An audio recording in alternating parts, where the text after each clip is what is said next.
ఇప్పుడు మీరందరూ జనసేన పార్టీ దాని ప్రభావం ఉదయం నుంచి ఎలా ఉంటుందని నన్ను అడుగుతున్నారు.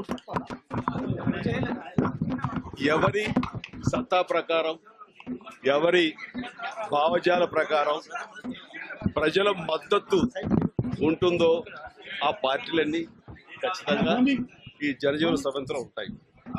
ప్రత్యేకించి ఆ పార్టీ గురించి మాట్లాడడానికి ఆ పార్టీ ఏమిటి, తమ్ముడు యొక్క భావాలు ఏమిటి, తన సిద్ధాంతం అన్నాడు, ఆ సిద్ధాంతాలు ఏమిటి, ఆ ఎజెండా ఏమిటి అనే క్లారిటీ ఇంకా నాకు రాలేదు.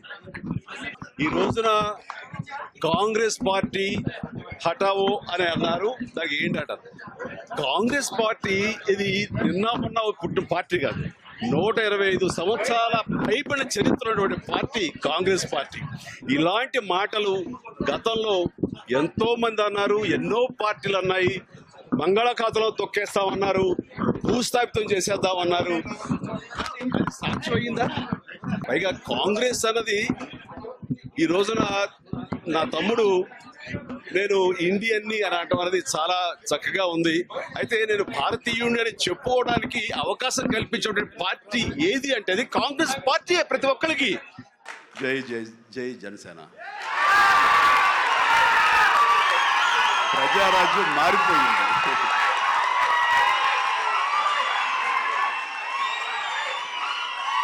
ప్రజారాజ్యం రూపాంతరం చెందింది. ఈయన కరాటే రాజుగారు అంటారు. ఈయన 17 ఏళ్ళు అయిపోయిందేమో కదా. ఆ టైంలో నాతో పరిచయం, ప్రజారాజ్యంలో ఆయన ఉండి ఆయన ఒక రాజకీయగా జై జై జై జనసేన. ప్రజారాజ్యం మారిపోయింది.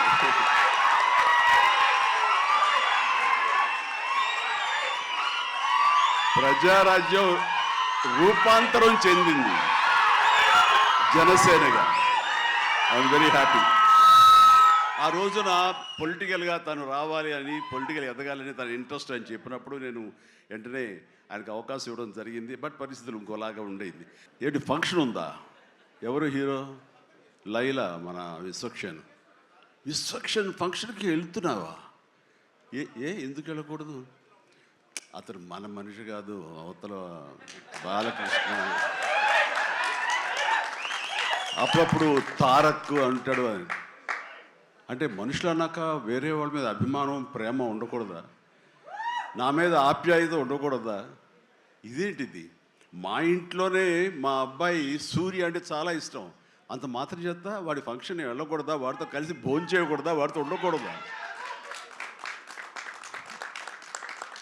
అలాగే మరి మూర్తి గారు అడిగారా, నాగేంద్ర అడిగారా, ఎవరు అడిగారో తెలియదు. కానీ అక్కడ ఉన్నారు, వెళ్ళిపోయారు మూర్తి గారు. తెలియదు కానీ నేను ఆ క్లిప్ చూశాను, వాయిస్ గుర్తు లేదు. మీరు బాలకృష్ణ కాంపౌండ్ కదా విశ్వక్సేన్, ఇప్పుడు మెగా కాంపౌండ్ నుంచి ఆయన ఎలా వచ్చారు అని చాలా చక్కగా సమాధానం చెప్పాడు. మా ఇంటికి కాంపౌండ్ ఉంది కానీ ఫిలిం ఇండస్ట్రీ కాంపౌండ్ లేదని. I appreciate. నిజమే. ఇక్కడ గిరుకు తీసుకుని ఎప్పటికప్పుడు ఏ హీరోలుగా హీరోలా ఉండే రోజులు నిజంగా ఉన్నాయి, లేకపోలేదు. షూటింగ్ల వరకే. ఆ తర్వాత వాళ్ళు ఎవరి ఇళ్ళకి వాళ్ళు వెళ్ళిపోతారు, ఎవరి ప్రోగ్రాం వాళ్ళు చూసుకుంటారు. అలాంటి రోజుల్లో నేను ఉన్నాను. వాళ్ళు అలా ఉండటం మూలంగా వాళ్ళ మధ్య సఖ్యత ఉండదేమో, వాళ్ళ మధ్య ఒక విభేదాలు ఉంటాయేమో అనే ఒక రకమైన భ్రమలో ఇక్కడ అభిమానులు కొట్టుకుని చచ్చేవాళ్ళు. ఆ వాల్ పోస్టులు చింపుకునేవాళ్ళు. నెల్లూరులో మా కజిన్స్ ఉండేవాళ్ళు. వాళ్ళిద్దరు సొంత అన్నతమ్ములు, కానీ వాళ్ళిద్దరు ఒకళ్ళు రామారావు గారిని, ఒకళ్ళు నాగేశ్వరరావు గారిని ప్రేమించేవాళ్ళు, ఇష్టపడేవాళ్ళు, అభిమానించేవాళ్ళు. వాళ్ళిద్దరు కొట్టేసుకున్నారు, రక్తం వచ్చే కొట్టేసుకున్నారు. నాకు కంగారు వచ్చేసింది. చిన్నోడిని ఎందుకలా కొట్టుకున్నారంటే వాడు అభిమాని, వాడు వాడు అది అంటే నాగ్గడి ఇలాగా ఇద్దరు కొట్టుకుంటున్నారని చెప్పేసి. అంటే నాకు ఆ రోజు నుంచి మొదలైంది, ఏంటి సినిమా వాళ్ళు హీరోలు బాగానే ఉంటారు, వీళ్ళు కొట్టుకుని వస్తారు ఏంటి అని చెప్పేసి. నేను ఫిలిం యాక్టర్ని అయిన తర్వాత హీరోల మధ్య ఒక సఖ్యత, సహృద్భావ వాతావరణం అది ఉండాలి, ఏర్పాటు చేయాలి బలంగా నాకు ఏర్పడటానికి ఆల్రెడీ అదొక ఇన్సిడెంట్. అందుకనే మెడ్రాస్లో హనీ హౌస్ అని అప్పట్లో ఉండే జర్నలిస్టులకు తెలిసే ఉంటుంది. ఆ హనీ హౌస్ ఏంటంటే 1 ఏకర్ ల్యాండ్లో ఉంటుంది.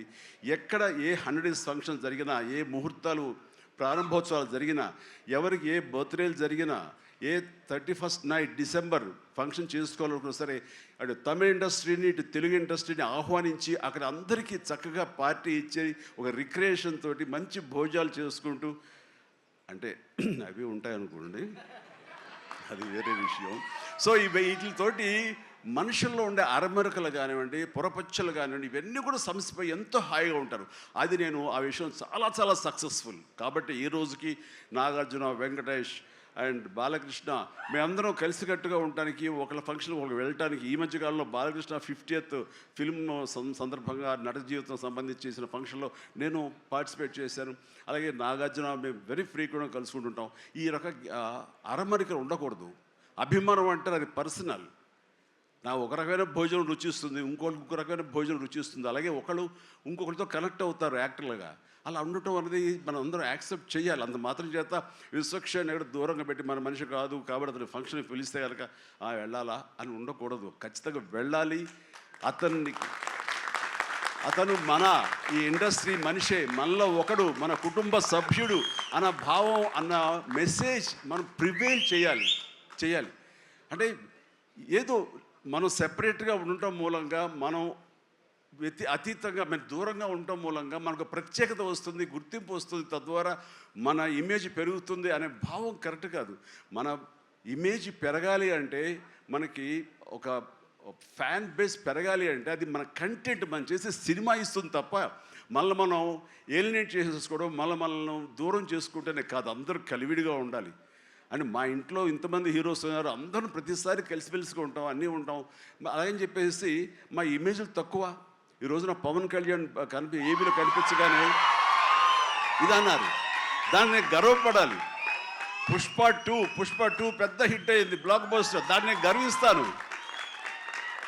అండ్ తర్వాత ఒక్కోసారి సినిమాలు ఆడచ్చు, ఆడకపోవచ్చు, కానీ మనం ఏవైనా సరే ఇండస్ట్రీలో ఒక సినిమా ఆడింది అంటే ప్రతి ఒక్కరు హర్షించాలి. ఎందుకంటే ఒక్కొక్క సినిమా గురించి, ఒక సినిమా ఆడిందంటే ఎన్ని వందల మంది, వేల మంది, లక్షల్లో కార్మికులు కానివ్వండి, పరోక్షంగా ప్రత్యక్షంగా వాళ్ళు దాని మీద ఆధారపడతారు, బతుకు జీవనం వెళ్ళగలుగుతారు. కాబట్టి వాళ్ళ బతుకు తెరువు కోసం, వాళ్ళ భవిష్యత్తు కోసం, వాళ్ళ యొక్క జీవితం కోసం మనం ఖచ్చితంగా హిట్ సినిమాలు చేయాలి. ఒక హిట్ ఎవరికి, ఏ హీరోకి వచ్చినా సరే అందరం ఇవ్వాలి, అందరం ఆనందపడాలి. ఆ వచ్చిన డబ్బు మళ్ళీ ఎక్కడో పెట్టరు. ఇప్పుడు సపోజ్ సాహో ఉన్నారనుకోండి, అంతకుముందు తీసిన 3 సినిమాల్లో మంచి డబ్బులే వచ్చినాయి. అండ్ ఆ డబ్బు ఎక్కడికి తీసుకెళ్ళి ఇవ్వట్లేదు, తీసుకొచ్చి మళ్ళీ నాకే ఇస్తున్నాడు, మన వాళ్ళకి ఇస్తున్నాడు, నటినట్లకి ఇస్తున్నాడు. ఈ డబ్బు ఎక్కడికి పోదు. అండ్ భగత్ సింగ్ కేసరి సినిమా చేశాడు, లాభించేసాడు, ఇంకా మనకు లాభం లేదు అని వేరే గ్రూపు, వేరే కాంపౌండ్ అనుకుంటే, నాకు అతను ఇచ్చిన అడ్వాన్స్ ఎక్కడి నుంచి వస్తుందండి? అతను ఇచ్చిందే కదా. అది రావాలంటే అతను మంచి భవిష్యత్తు కోరుకోవాలి, అతను గుడ్ విషెస్ తెలియచేయాలి. అందుకని ఇండస్ట్రీలో ప్రతి ఒక్కళ్ళు ఒకళ్ళనొకళ్ళు అవినాభావ సంబంధంతో ఒక కుటుంబ సభ్యుల్లాగా ఉన్న రోజున ప్రతి వాళ్ళు గొప్పగా చెప్పుకుంటారు, ఆనందంగా ఉంటుంది.